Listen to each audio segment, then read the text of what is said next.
Window functions in SQL are a very useful technique and something you might not learn about in your SQL journey. In this video, I'll explain in an easy to understand way what a window function is, what problems they can solve, and show several examples of them on an SQL database. Window functions are available on many databases including Oracle, SQL Server, MySQL, and Postgres. So if you're using any of these databases, then this concept will be useful for you. Let's get into it. Welcome to the Database Star YouTube channel, the place for developers looking to improve their database and SQL skills. A window function, otherwise known as an analytical function, is a type of SQL function that lets you perform calculations based on data in different groups of rows. What does this actually mean, and how is it useful? Let's take a look at a common use for window functions, calculating a running total. Let's say we have a table called orders, which contains an ID, an order date, and a total amount or value of the order. And we've been asked to calculate the running total of the order amounts, or the total amount so far for each record. So our expected output would look like this. We want another column that shows the running total. After the first order, we have a running total of 100. After the second order, the running total is 350, because it includes the 100 from the previous running total and the 250 from this total. The next row shows 430, which is 350 plus the 80 from this row. How do we calculate this? We could do this in our application code once we get the results back, but there is a better way to do it, and that is in SQL using window functions. As mentioned before, a window function lets you perform calculations on data in different groups of rows. Specifically, it's a collection of keywords you can add to some existing SQL functions to do this. For our running total, the function we want to use is sum, because we are adding numbers together. We can add some keywords to the sum function to make it a window function. We can do this to many other functions, but we'll start with an example using sum first. Here's what the window function syntax looks like. We have the name of the function, then an expression inside, which could be a column or values or something else.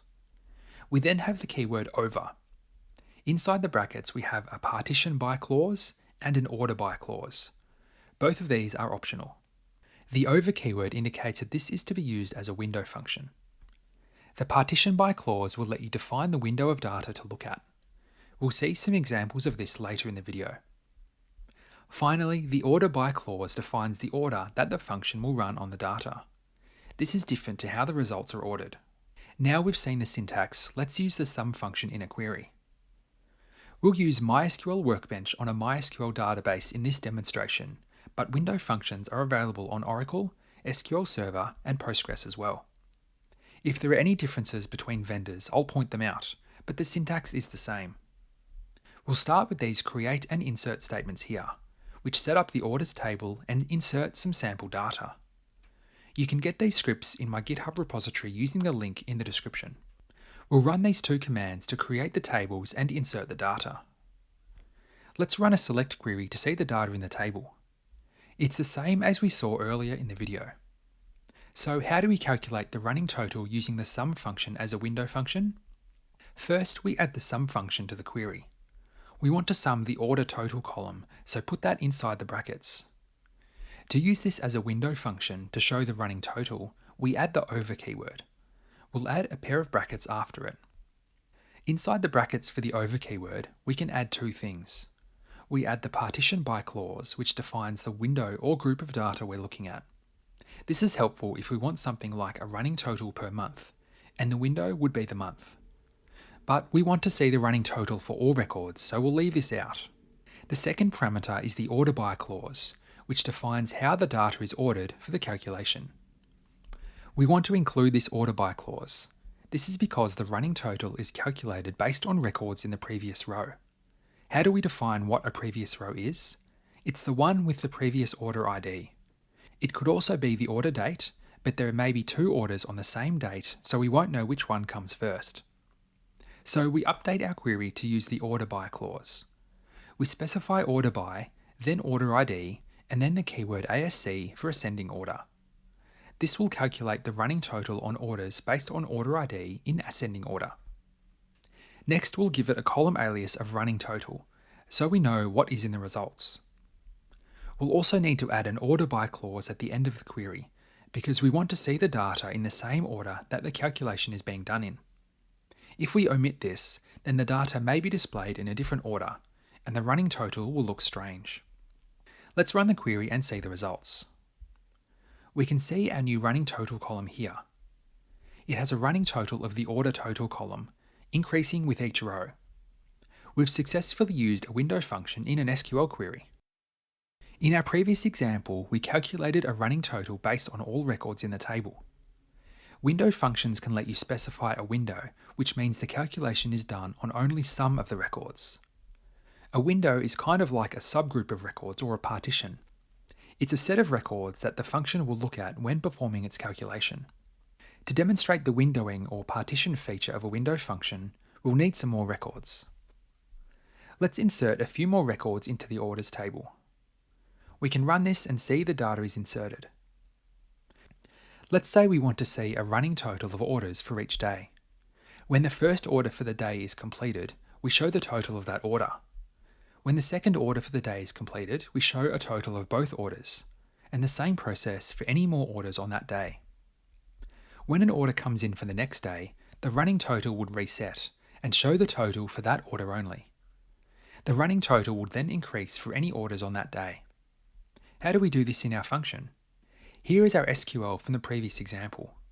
We can add one thing to our sum function to calculate the running total per day, and that is the partition by clause. We add this clause, then the order date column.